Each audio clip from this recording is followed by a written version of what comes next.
तो second chapter है रसशास्त्र का रसशाला वर्णन। तो रसशाला वर्णन में पहले हम इम्पोर्टेंट टॉपिक्स देख लेते हैं जो एग्जाम पॉइंट ऑफ व्यू से है। तो पहला है इसका कार्य विभाजन। तो रसशाला में बहुत चीज़ें दी हुई हैं, लेकिन उसका जो कार्य विभाजन दिया हुआ है कि कौन सी दिशा में क्या करना चाहिए, वही सबसे ज़्यादा इंपॉर्टेंट है जो एग्ज़ाम में पूछा जाता है।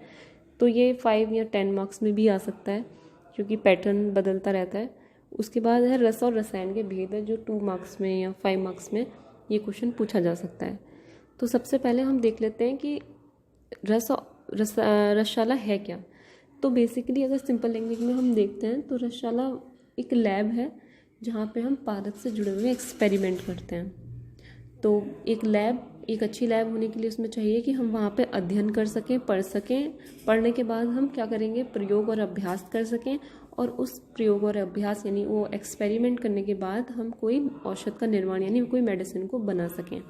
ये सब हमें किससे जोड़ के करना है, क्योंकि हम रसशास्त्र पढ़ रहे हैं, रसशाला पढ़ रहे हैं। तो मरकरी, तो जो भी हम मरकरी के बारे में पढ़ेंगे, रस के बारे में जो भी ज्ञान प्राप्त करें, उसके जो भी रिलेटेड एक्सपेरिमेंट्स करके जो भी हम रस से औषध का निर्माण करेंगे, वहाँ ये सब चीज़ें हम जहाँ पे कर सकते हैं उसको हम रसशाला बोलेंगे। तो अगर हमें औषध का निर्माण करना है तो उसके लिए हमें क्या क्या चीज़ें ज़रूरी होंगी, क्या क्या चीज़ें हमारे लिए आवश्यक होंगी। तो सबसे पहले तो हमें गुरु चाहिए जो कि हमें शिक्षा प्रदान कर सके, जो कि हमें अध्ययन करा सके, हम एक्सपेरिमेंट जिसके अंडर कर सकें और जिसके अंडर हम मेडिसिन का निर्माण कर सकें, ऐसा गुरु चाहिए। एक शिष्य चाहिए जो ज्ञान को प्राप्त कर सके। तीसरा है कि हमें एक प्रयोगशाला चाहिए। अब प्रयोगशाला में जो जो इक्विपमेंट्स चाहिए वो हम रसशाला में देखेंगे। और एक भृत्य चाहिए। भृत्य का मतलब है एक अटेंडी चाहिए जो कि हमारी हेल्प कर सके, हेल्पर। उसके बाद इन सबके गुण दिए हैं कि गुरु कैसा होना चाहिए। एक गुरु को ज्ञानी होना चाहिए, आचरण अच्छा होना चाहिए और धर्मज्ञ होना चाहिए। उसके बाद एक अच्छा शिष्य कैसा होना चाहिए, जो कि गुरु भक्त हो, सदाचारी हो।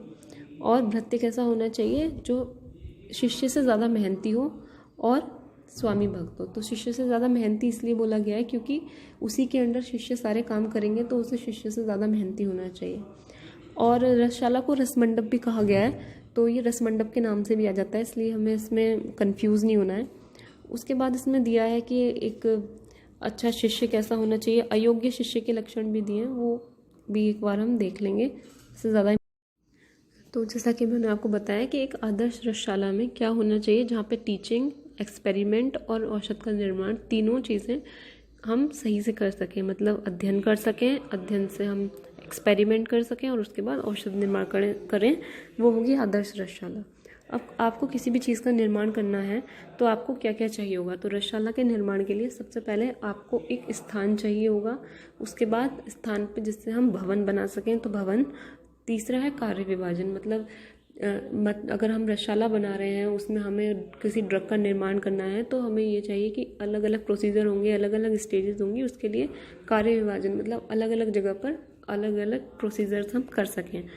और चौथा है अधिकारी और कर्मचारी। तो सबसे पहले देख लेते हैं स्थान कैसा होना चाहिए।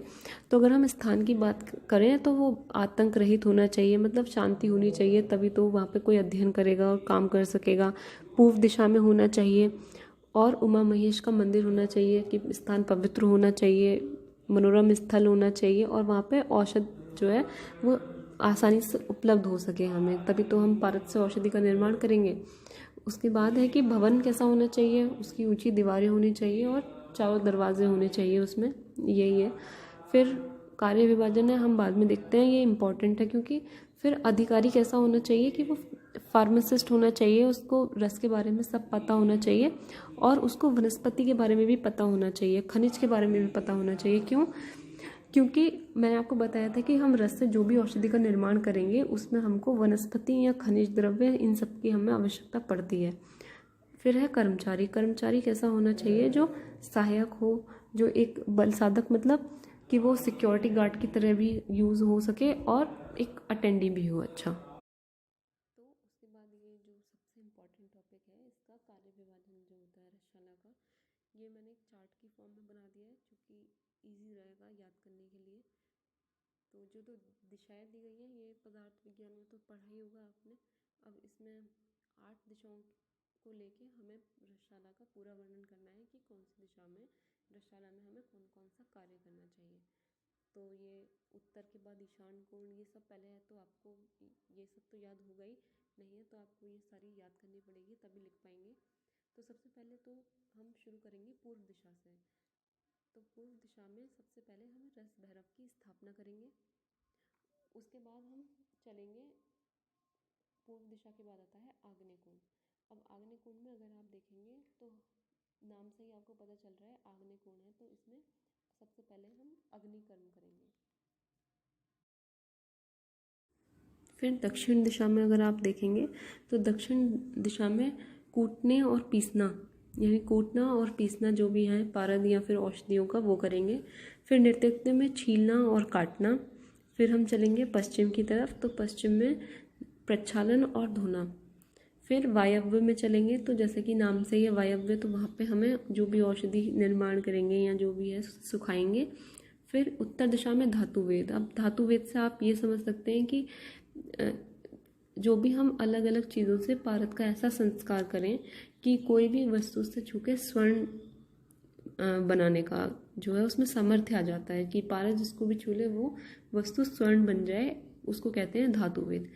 फिर जब ये हो जाएगा उसके बाद ईशान कोण का मतलब यही है कि फाइनल प्रोडक्ट बन जाना, यानी कि सिद्ध धातु उसकी स्थापना, मतलब जो भी हमने पूर्व दिशा, जो हमने आग्नेय दिशा से शुरू किया था वो आके ईशान कोण पे खत्म होगा, और उसके बाद जो है हमें हमारी जो भी मेडिसिन बनानी थी या फिर जो भी हमें फाइनल प्रोडक्ट चाहिए था वो हमें मिल जाएगा।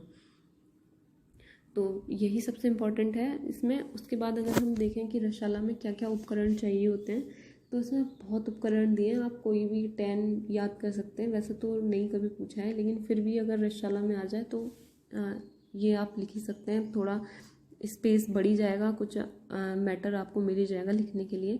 तो अलग तरह की भट्टी चाहिए होंगी आपको, अलग अलग तरह के चूल्हे, छोटे बड़े, पानी रखने के लिए पतीली, और भी चमड़े से बने या पत्थर से बने अनेक तरह के बर्तन जो भी आपको चाहिए होंगे वो सब आप इसमें लिख सकते हैं। मूषा चाहिए होंगी, या जो भी आपने लैब में जो भी चीज़ें देखी होंगी लैब में वो सब आप इसमें लिख सकते हैं, कि छुरी या फिर कूंची, खुरपी, ये सब जो भी आपने लैब में देखा होगा वही 10-12 नाम लिख सकते हैं इसमें। उसके बाद इसमें वही दिया है योग्य वैद्य के जो भी लक्षण हैं वो तो हम बात कर ही चुके हैं, वो तो आपको एक बार रीडिंग लगानी है। फिर आता है इसमें रस एवं रसायन। अब रस के बारे में तो पता ही है आपको कि रस क्या है। रस वो है पारद, जो यहाँ पे रस से हमें पता चलता है वो पारद है। और रसायन वो है जो भी ऐसी औषध है जिससे हम वृद्धावस्था और व्याधि को नष्ट कर सकें, शरीर में तेज, ओज और कांति ला सकें, वो रसायन है। अब तो एक और चीज़ जो कि इम्पोर्टेंट है वो ये है कि रस का उपयोग करके, मतलब पारद का उपयोग करके आप रसायन तो कई सारे बना सकते हैं, लेकिन सारे रसायन रस से ही बन जाएं ऐसा कोई आवश्यक नहीं है। उसके बाद ये एक और चार्ट है, इसमें आप देख सकते हैं, जो कि इंग्लिश में है ये चार्ट, तो इसमें थोड़ा इजी रहेगा समझने के लिए। जिन लोगों को थोड़ा प्रॉब्लम होती है हिंदी या फिर बिल्कुल संस्कृत से, तो ये उनके लिए इजी रहेगा समझने के लिए। उसके बाद हम कल देखेंगे जो 4th अध्याय है, जो कि इसमें जितने भी यंत्र दिए हैं वो वैसे 2 बार एग्ज़ाम में 15 मार्क्स में तो वो आ चुके हैं अलग अलग यूनिवर्सिटीज़ में। तो कल हम देखते हैं जितने भी यंत्र हैं उनके बारे में।